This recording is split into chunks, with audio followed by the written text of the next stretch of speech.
So welcome to the space for Adam, the Adam community that we've only been, we've only been here around a month, and it is a temporary space, but it's very beautiful, huh?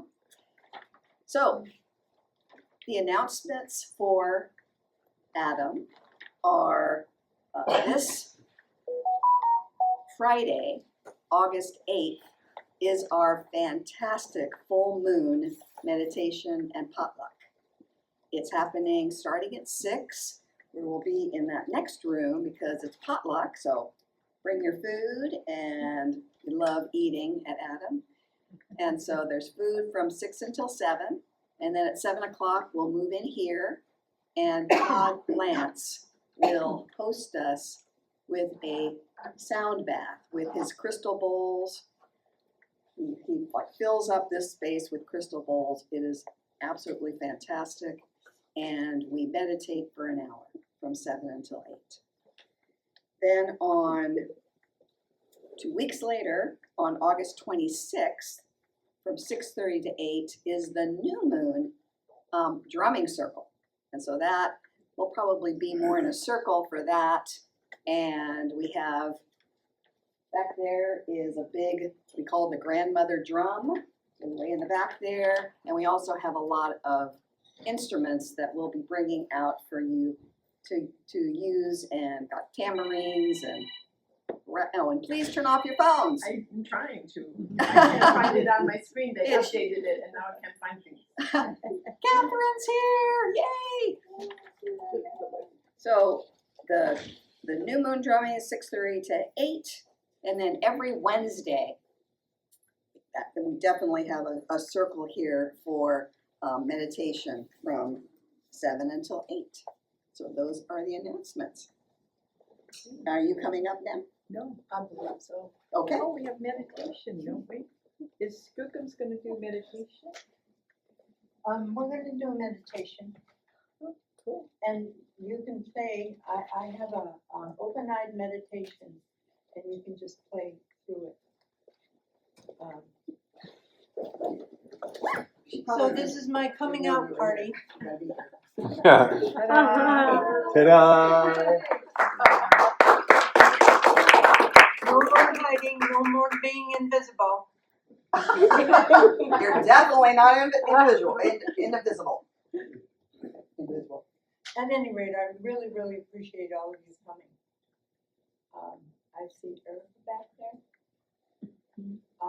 A lot of these people are people that I support every day, and I was just really glad you came.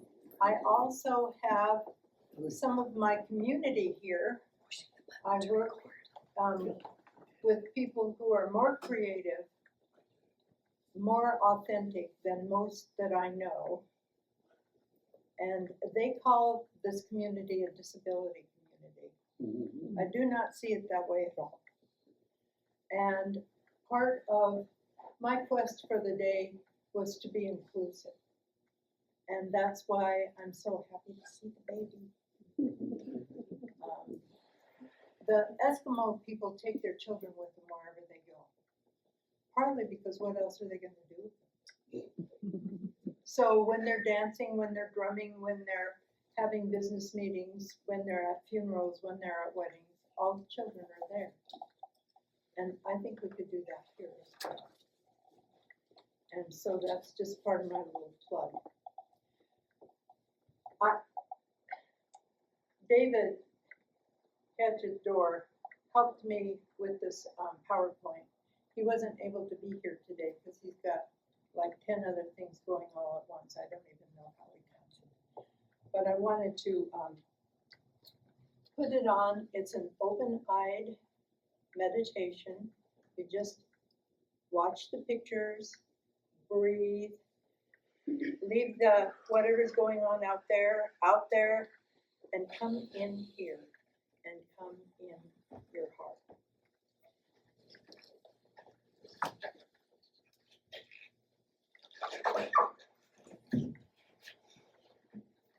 Okay, you promised you'd work.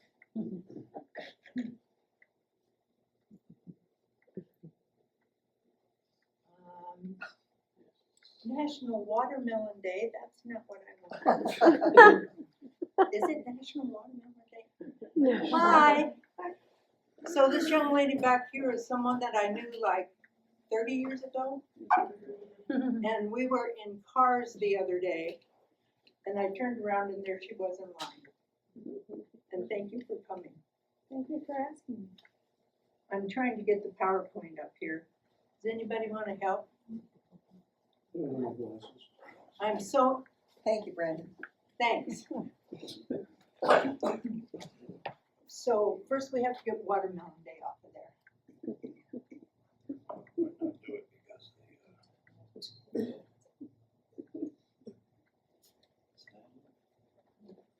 And this is the one I want. Oh, okay, there we go. Never mind. Looks like she's going a little slow.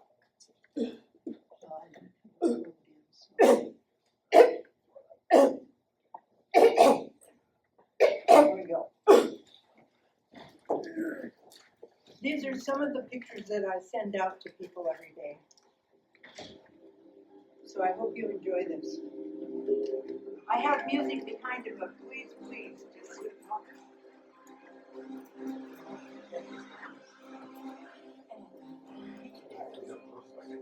all right.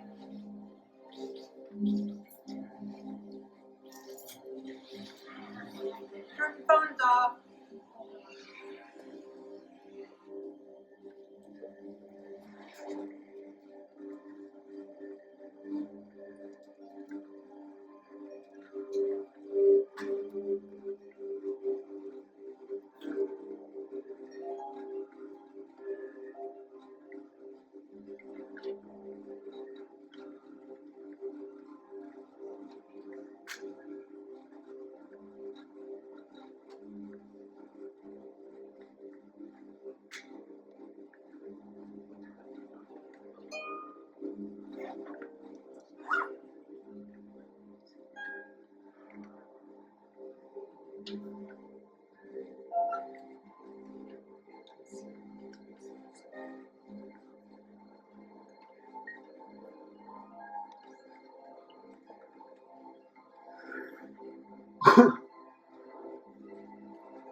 Thank you.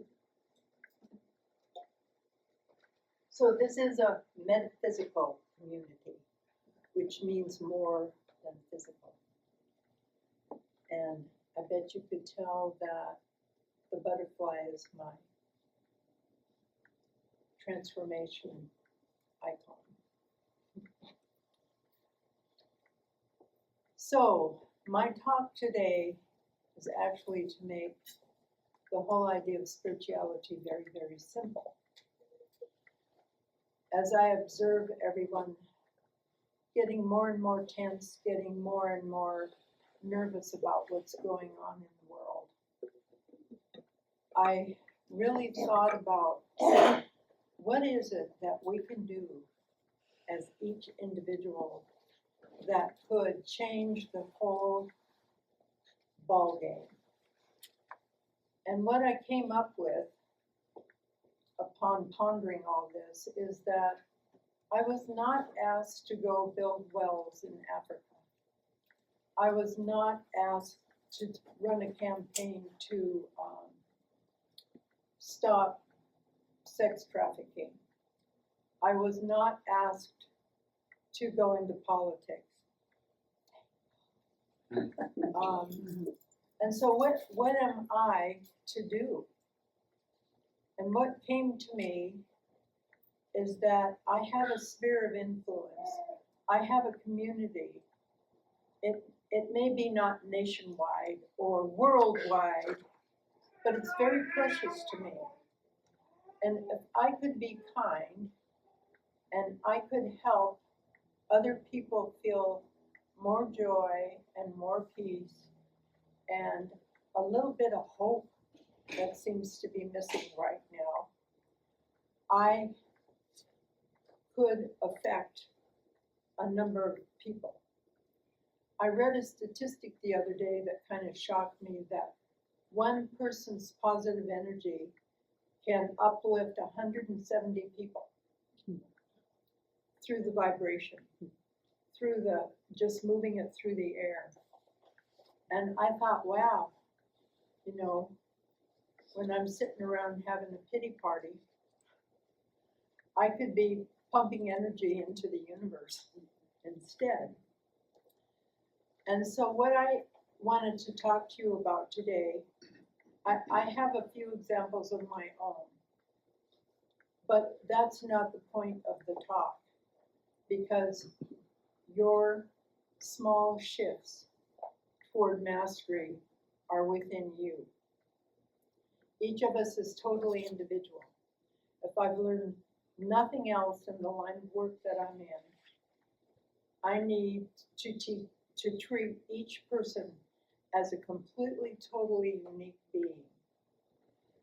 And the only way I can find out who they are is by observing, by asking lots of questions, by viewing them in their environment, because a lot of the people I work with are nonverbal. I didn't say they couldn't communicate. I said they're nonverbal. And they've taught me more than a lot of different experiences have taught me, because I had to use all my senses to communicate with them. Eye contact, body movement, the way they tense up and let go, and all that kind of thing. And one of the most shocking things that happened to me was out in the big world where the quote, quote, normal people live. I discovered I could tell when someone was lying to me through their body language. And the first time that it happened, I was really kind of startled, because I knew I wasn't going to say, "Why are you lying to me?" Didn't seem appropriate. But I realized that I had gained a sense of awareness that I had before. And so I very carefully use that to understand people deeper. You know, I haven't really ever met a mean person. I've met very wounded people. who project, act out, are rude, crude, and not nice to be around. But when I look inside them, what I see is fear of being judged and feeling unworthy. And then I went and looked in the mirror, and there it was.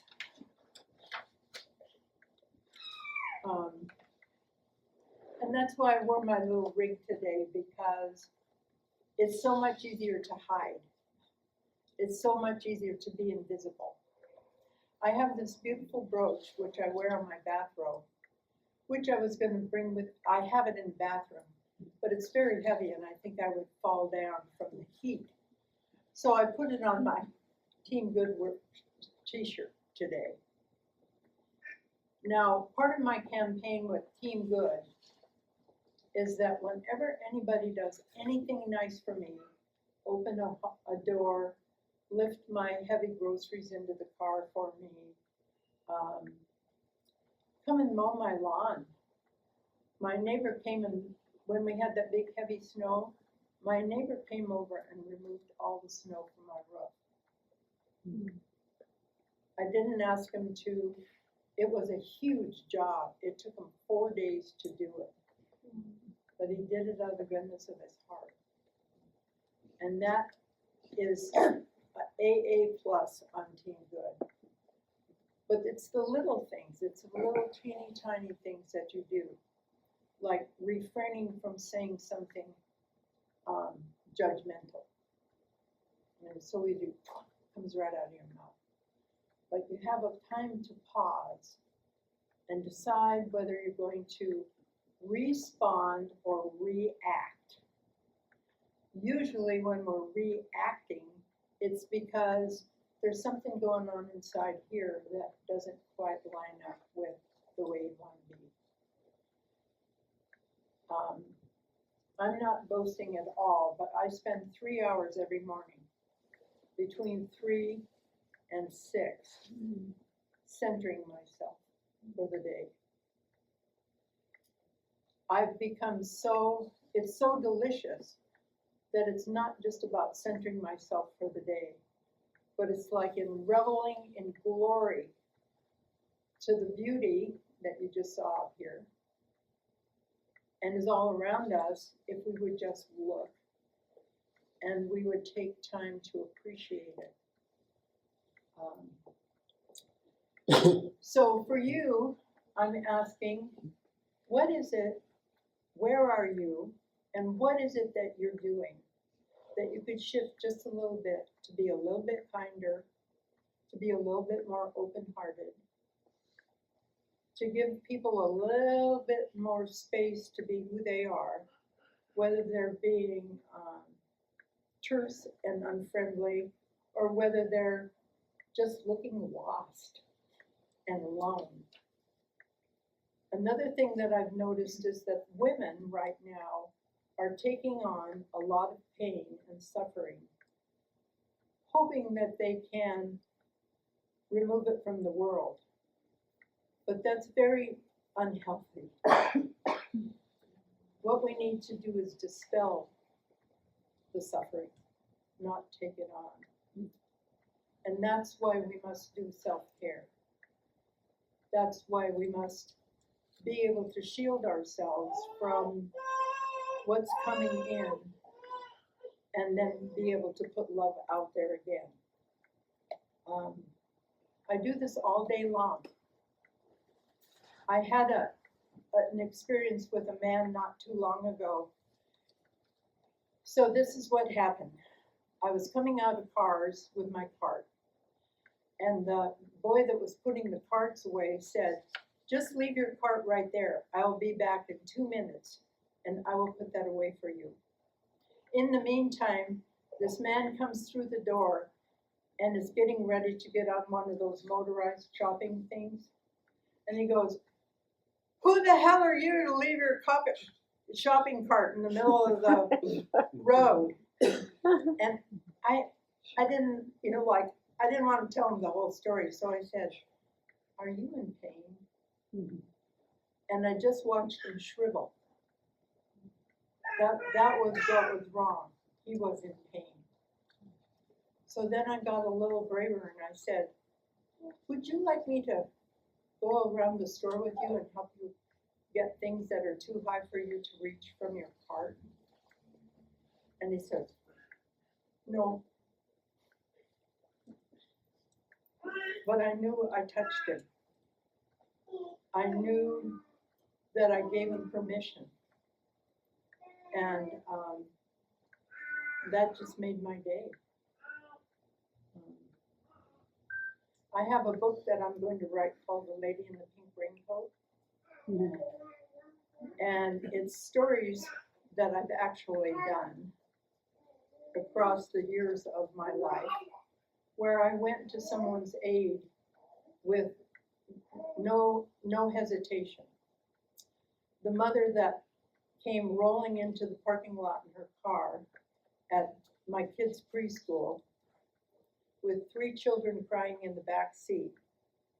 I go over and knock on the window and say, what's going on? She said, I ran out of gas. I have no money.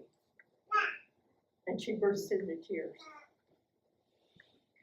So as a member of Team Good, I said, pour all the kids into my car, hop in, we'll go get some gas. Did anybody have anything to eat this morning? No. So even though I don't like McDonald's, we pull into McDonald's and we get 3 happy meals, and all she wanted was a muffin. Drive back, we put the gas in the car, and she sails off. And at the end of the story for The Lady in the Pink Raincoat, someone says, well, who was that? I don't know, just some lady in a pink raincoat.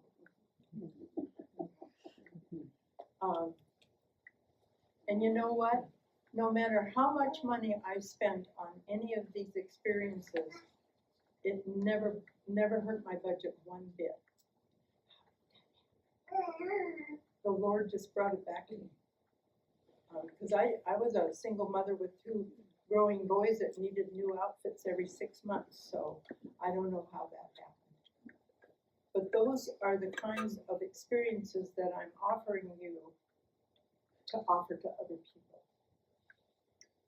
I really believe that if we all lit one little candle, what a bright world this would be.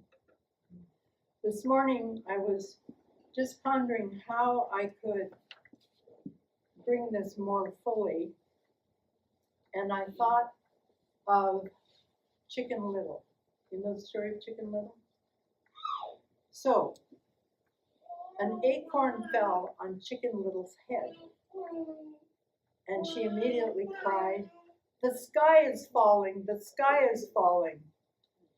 Then she ran to Ducky Lucky and said, the sky is falling, the sky is falling. And then they found Turkey Lurkey. And all of a sudden they had a huge mob of people running around going, the sky is falling, the sky is falling. So,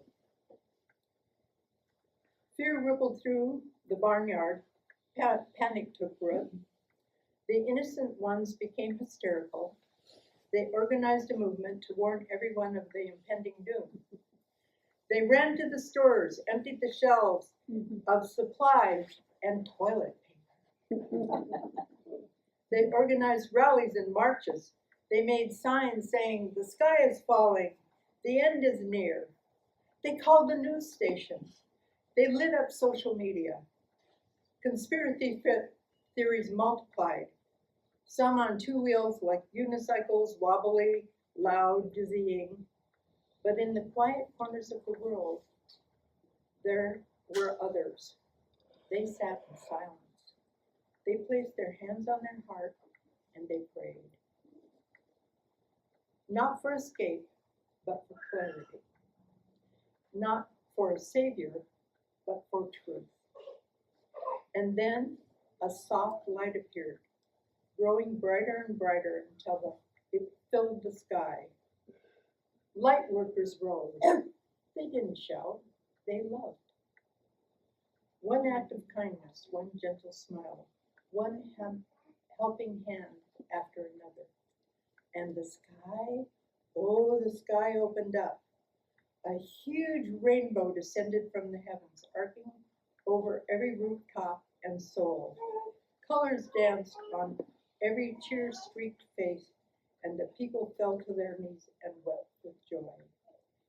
The darkness disappeared, and the world remembered who it was.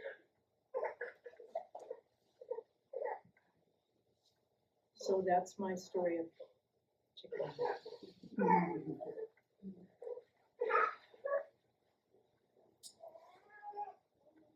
The other part of this, like please come in. I love the baby song. I think we're almost done with the song. Oh, you're almost done with the song. Okay, Yeah. all right. Bye. Moms know about those things. I was able to time when my boys had had enough, and I would just take them out of the environment before there was an explosion. People would say, your children are so well behaved, and I would think, oh, you should have been in the car on the way home.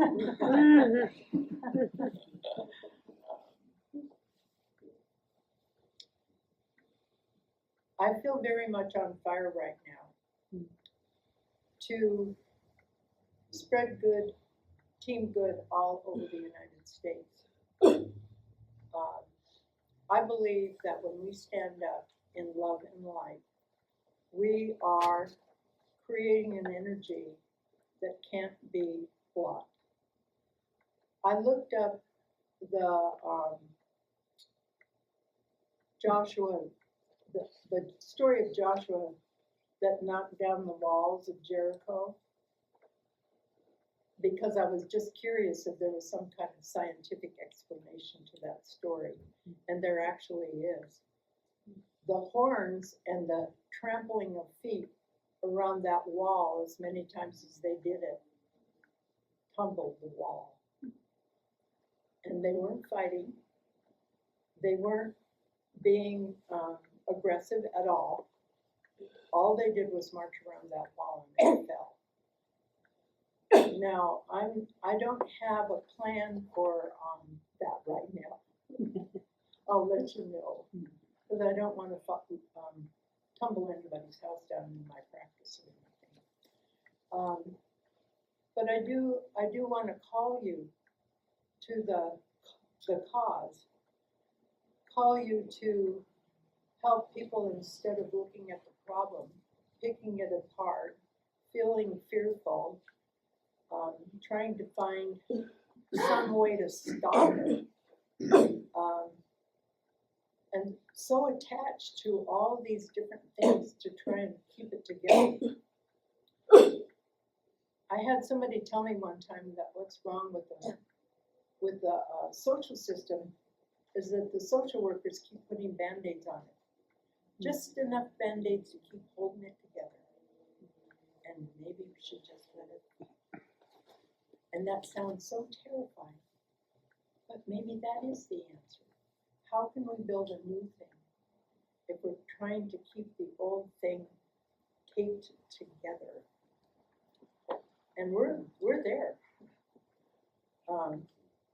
Our social situation for people with disabilities is in grave danger. And yet what I hear from the workers is we will win. I don't know how yet. I don't know what we're going to do yet. I don't even know whether there's anything yet to be afraid of exactly, because it's not been told. And when Lance was here last week, we talked about safety, and I asked what his definition of threat was. And I went home and I thought about that a lot. And I decided a threat is a complete illusion, because it is about something that hasn't even happened. And boy, can my mind start whirling around and make a threat into a giant problem. And then most of the time for me, it never happens. So I wasted all that time and energy figuring out how I was gonna combat this threat. And I didn't even need to do it because it wasn't even there. So a simple shift for me is to ask myself, where am I in the present? Where am I right now? I am standing here before you. And when I come back into that space, I can actually feel my heartbeat. I can feel the blood rushing through my veins. And I'm okay. Are you okay? Are you okay? You're okay.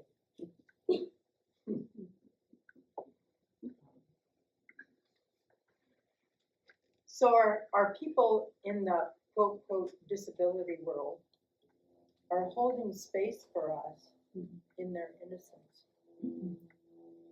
We think they're vulnerable and could be harmed. They're holding the space for us because they don't worry about anything like that. They're in the now. They're doing whatever it is that's going on now. And I watch them and I think, I'm trying to learn how to do that. Can you teach me how to do that? There was a young man that used to come to the rec center at the Ark, completely nonverbal and with a mentality maybe of an infant. I would go and sit next to him and I could feel the strength and the groundedness and the beauty of this man. And he would look me in the eyes, and he knew, I knew what he knew. I can't describe what a sacred place that was. And he was there every day. I was working up in the office, and I would hear his bus come around, and I would go and sit next to him for about 20 minutes. It was the deepest meditation that I could have ever had. So we must be very open and watch very carefully who our people are, including ourselves, because we've made up a whole image of ourselves that may or may not be true.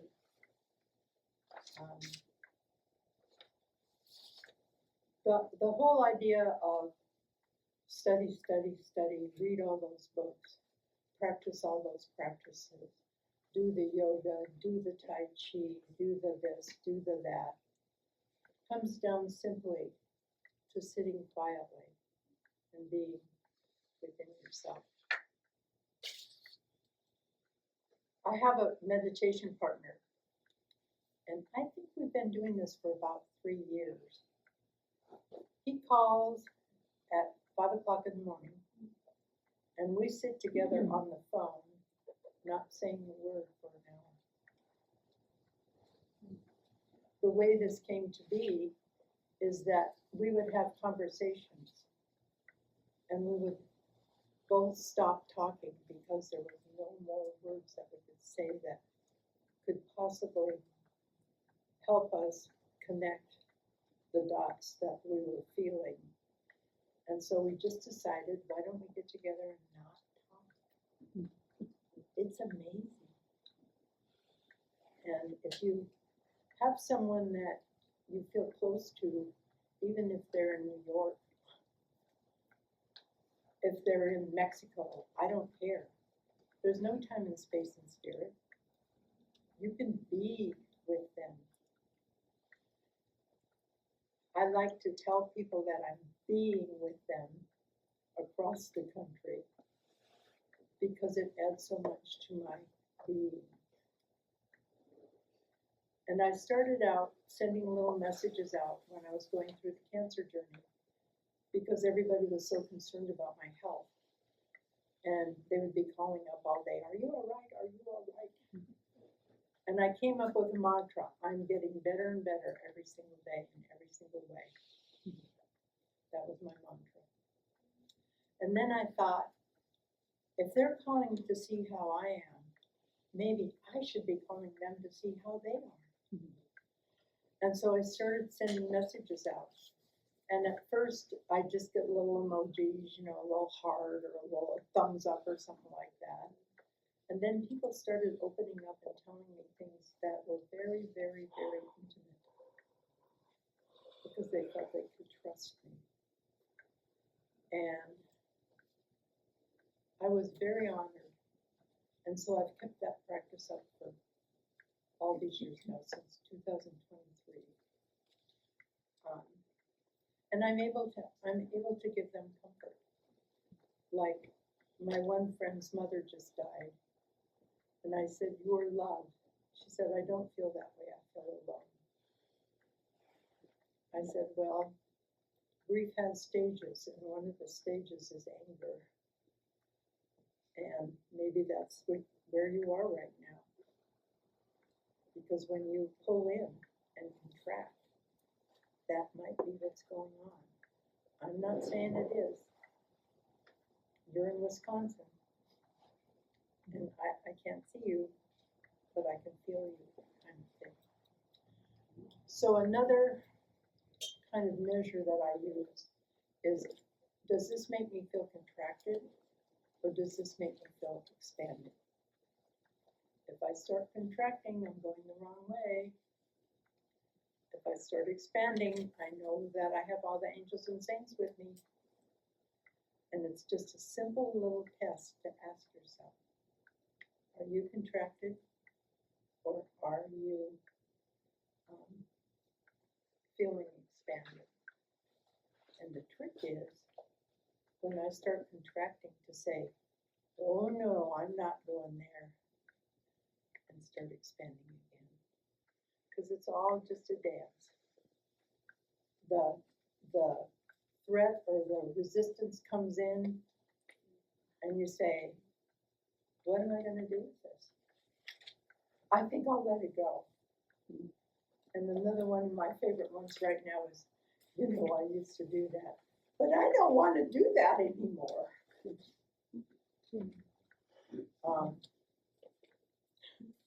And I find out, I think day before yesterday, I must have said that 10 times. That's how many little things came at me, and I went, "Oh, I don't want to do that anymore." So what are yours? What can you say to yourself when you're starting to contract, or feel pain, or start running a story in your head about somebody else? That was another one of my favorite things to do in the mirror. I picked someone that was my favorite, and I'd start talking to them in the mirror like they should change right now. And if they would only listen to me, they would be a lot better off. But I don't want to do that anymore. I want to send out light and love, not a big thesis on what they're doing wrong that they didn't even hear, because I've never even talked to them. So who did it hurt? So that's the deal. Anything that you push out there is usually something that you need to bring in here and figure out what's going on. So now when people trigger me, I say, "Thank you! I thought I'd finished that one, but obviously I haven't."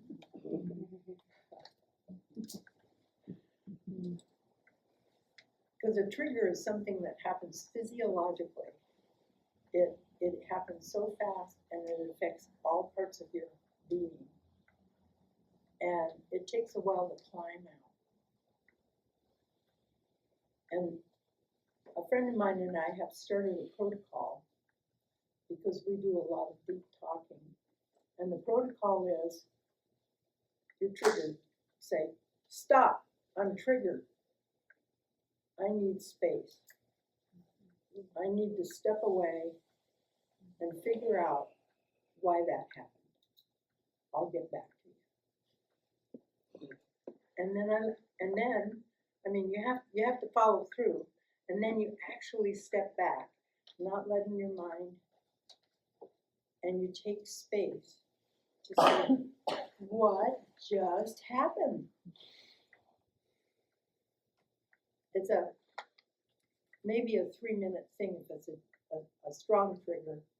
If it's a little trigger, then you just say, out of here, I want you out of here. You're messing with my peace. I could have peace instead of this. That comes out of the Course in Miracles. And another one that comes out of the Course in Miracles is, Holy Spirit, help me see this differently. I know I'm not seeing it correctly. Help me see it differently.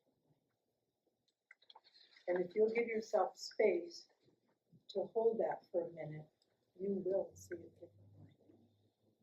And the more you do it, the more you're humble you become, because you realize how much you need to practice. That's another thing I learned from the people that I serve, is that they are ferocious practicers. They will. I had a young man who wanted to learn to tie shoes. His father had put him in Velcro strapped shoes since he was a tiny baby. And this young man said, I want to learn how to tie shoes. And so I went to his father and I said, would you please go buy him a pair of shoes with shoestrings in them? He said, why? Because he wants to learn how to tie shoes. And he and I practiced and practiced and practiced. And the day that he finally got it, he tied and untied his shoes 5 times. And these celebrations are much more than some big party somewhere. They're teeny tiny, but they're very large to the people who are experiencing them. So if you've heard nothing else today, please hear me when I say that it's all up to you. Take 100% responsibility for what you're thinking, what you're feeling, and the actions that you take. And realize that you are the master of your own ship. And if you don't like where it's sailing or how it's floating, you're the one that has to change it. You can't blame it on anybody else. I took blame completely out of my vocabulary. I also took the word wrong completely out of my vocabulary. You're wrong. What does that mean? Does that mean I'm right? No. It means I don't want to look at that. So I'm going to make you the guy that needs to fix it, not me. And you just play with this stuff. You know, maybe I'm crazy, and maybe I just spend too much time with all this stuff. But I'm obsessed at this point. I want to bring Christ consciousness to earth. And I really believe that we can, and I really believe that that's really the only solution at this point.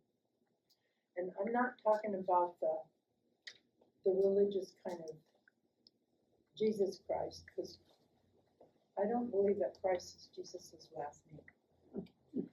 I think it's much bigger than that. And when we're able to tune into it, and that's why I'm in this community, because we're able to entertain ancient texts that were buried and salted away so that nobody could see them, and new ideas all at the same time. Because now the information highway is amazing.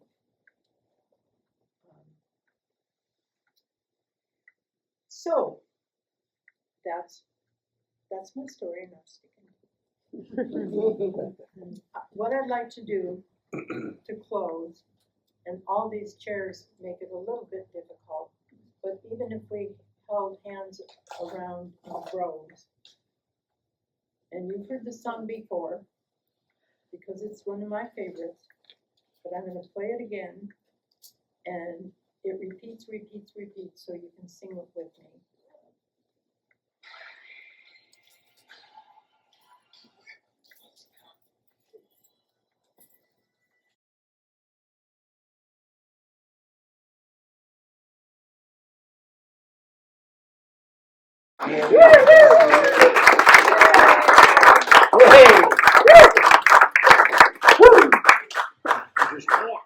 Go out and shine! Thank you.